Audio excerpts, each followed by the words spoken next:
Kia ora tātou, welcome back to the Wargaming Den. Another game of bolt action for you this week. Decided to make a little bit of a narrative campaign after my first game, and decided that the Germans are going to just counterattack to try and recapture those forts that they lost in the last battle. So, as in the last battle, this is a German counterattack following the Free French troops capturing those fords as a jumping off point for their attack north of Monte Cassino up here towards Atina. However, they are counterattacked by elements of the 115th Panzer Grenadier Regiment. The Germans' objective is to launch their counterattack to secure the recently lost fords and drive the French forces back across the river.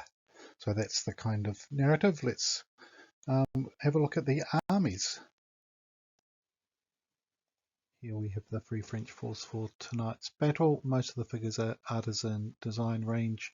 The Free French used a lot of American equipment, so I've mainly used the late war great coated Americans, but also their Guermia range as well, to try and get a bit of flavour into the army. So I've got 3 squads, 1, 2, 3. That's the Guermia ones. HQ at the front there. Bazooka, medium mortar at the back, 2 medium machine gun teams, the Greyhound and the Sherman in the back there. So like the German force, it is 1200 points. Right, let's have a look at the German force for tonight. So I've got a lieutenant and an NCO. I've got 3 squads, 1, 2, 3. 2 of them have 2 light machine guns. One has 1.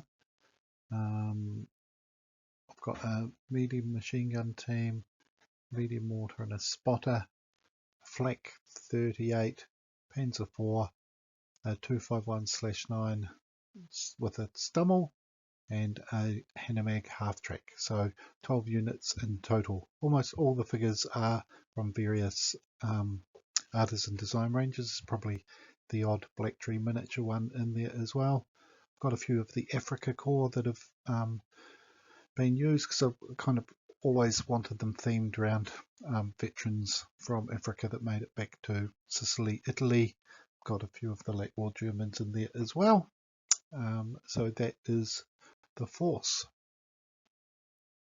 And here's the deployment looking from the end the Germans are going to be attacking from. So tried to redo almost exactly the same table as the last battle.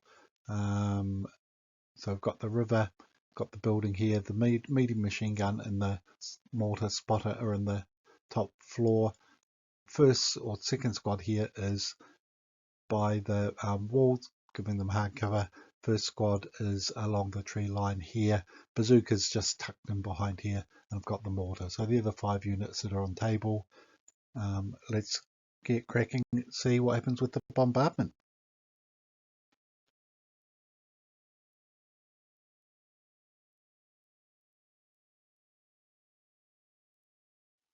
Now, I made a bit of a mistake in the last game. I thought if you rolled a 1, then the entire bombardment doesn't come off, but it's actually by the units on the table. So going through, these guys got 2 pins. The machine gun in the building got 1 pin. The bazooka team got a pin.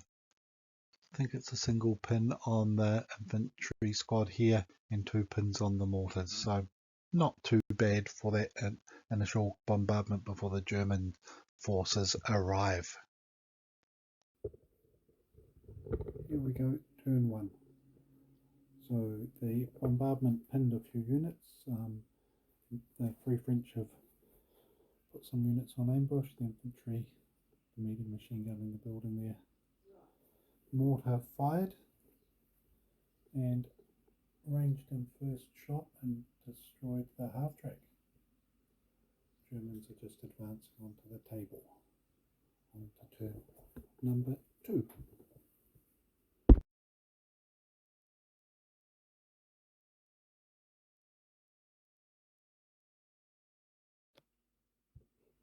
Interesting turn 2. The mortar was hit by the German machine gun on the hill over there, and it went down. I took a wound and wasn't able to fire back. The very last dice of the turn, the Sherman advanced onto the board, rolled to hit and destroyed the Panzer IV. That was a good shot. The armoured car came on, fired at the Hanomag, put a pin on it. The infantry had debussed from the Hanomag, and they had fired at the Free French squad along the hedgerow there, as did most of the other nearby units, and this unit took quite heavy casualties, down to 5 men. Bazooka lurking back here, it had also fired at the Panzer IV but missed. And over here, the Flak 38 on the hill had fired down here, killed a team and put a couple of pins on the Guerriers that are coming on in reserve. So turn 2 is over, and things are not looking so good for the Germans. They've lost the Stummel and also the Panzer IV. See how turn 3 unfolds.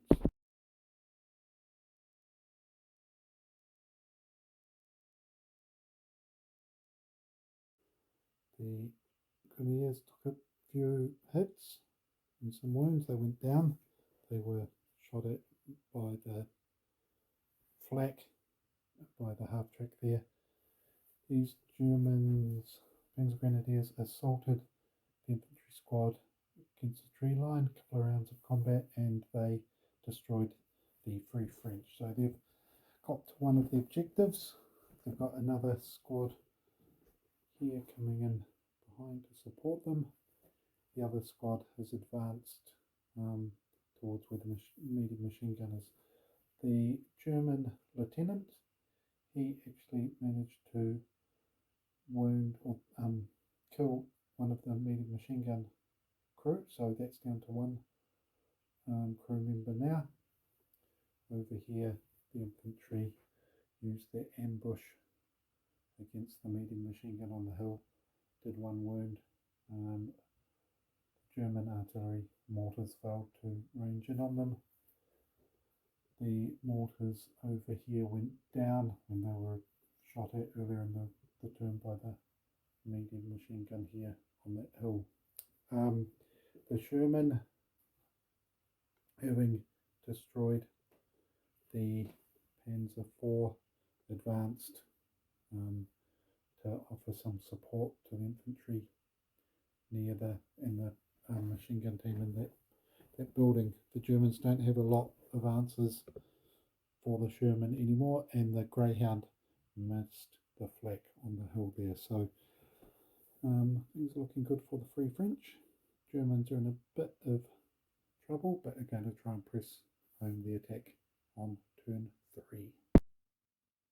One thing I think I forgot to mention is that this squad here destroyed the bazooka team. So the Free French have now lost 2 units, and so have the Germans. So in that regard, it is currently 2-2.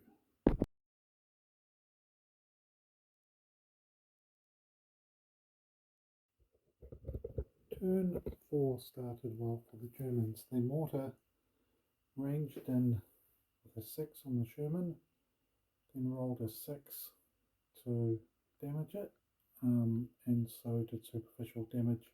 Ended up putting 3 pins on it, and the Sherman went down. And the 2 German commanders assaulted the US infantry or the Free French infantry in the building, killed 2, but they were both wiped out.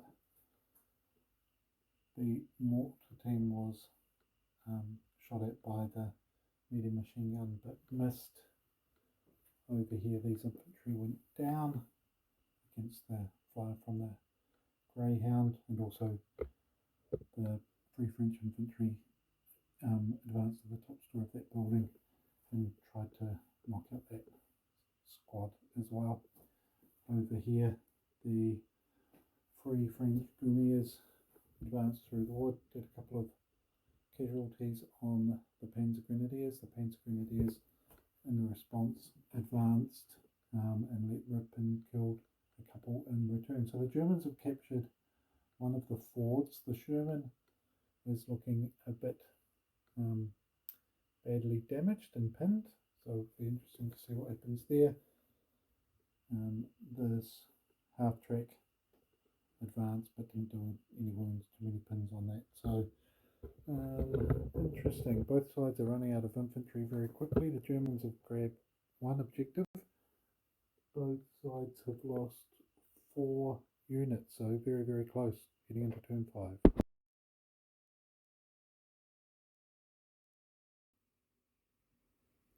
An interesting turn 5. Germans fired early on at the Grenadiers, killed one, they went down. Infantry here got hit by the mortar, they went down, didn't take any losses. The German mortar, for the second time, hit the Sherman and did another superficial wound and rolled another 6 to damage it. Caused a turret jam.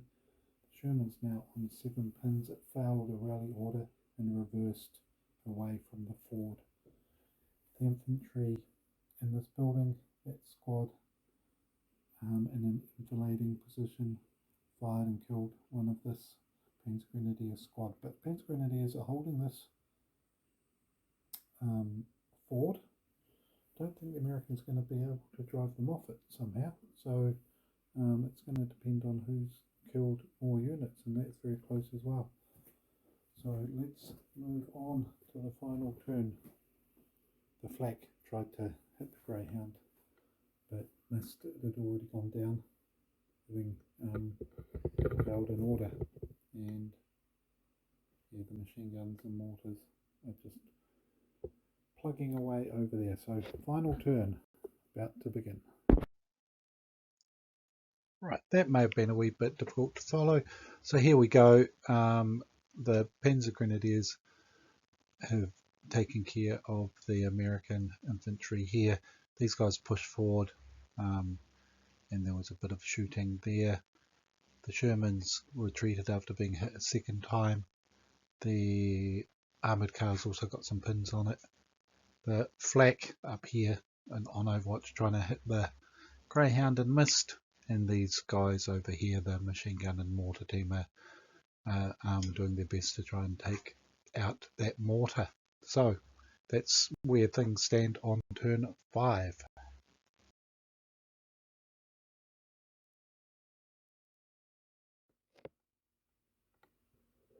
Here we have it, the end of turn 6. The Free French mortar destroyed the remains of that squad over there, but then at the end of the turn they in turn got hit by the German mortar that again ranged in first time to that 3 turns that game and destroyed one of the mortar team. They failed their morale test and left. The Sherman failed its advance order and reversed off the board. The Greyhound advanced. It had 3 pins on it though, didn't do any wounds on that squad there, and the Grenadiers, they'd been destroyed by the Panzer Grenadiers at the very start of that turn. So the Germans have captured this fort. They've driven the Americans back. The Americans still hold that house, but if we look at the number of units lost, let's head over here into the darkness. The Germans lost 5. The Free French have lost 7. So the German counterattack has recaptured the fords, driven the French back. Well done, the Germans. A well-deserved win to the Germans. After the first couple of turns, having lost their half-track with the light howitzer and then the Panzer IV, I really thought the Germans were going to get overwhelmed and driven back, but no, they hung in there, massing their strength on the their flank seemed to work, and they ended coming away with a win. So well done. That was a thoroughly enjoyable game. I'm really enjoying Bolt Action. Haven't played it, as I said, in a long time, but definitely keen to play quite a bit more of it. And this is just a little a narrative campaign that I'm kind of just making up as I go, but enjoying the concept and look forward to having another game soon. So thank you very much for watching. Any comments, please leave them below. Always appreciate getting feedback. But thank you very much for watching. Until next time, ka kite anō.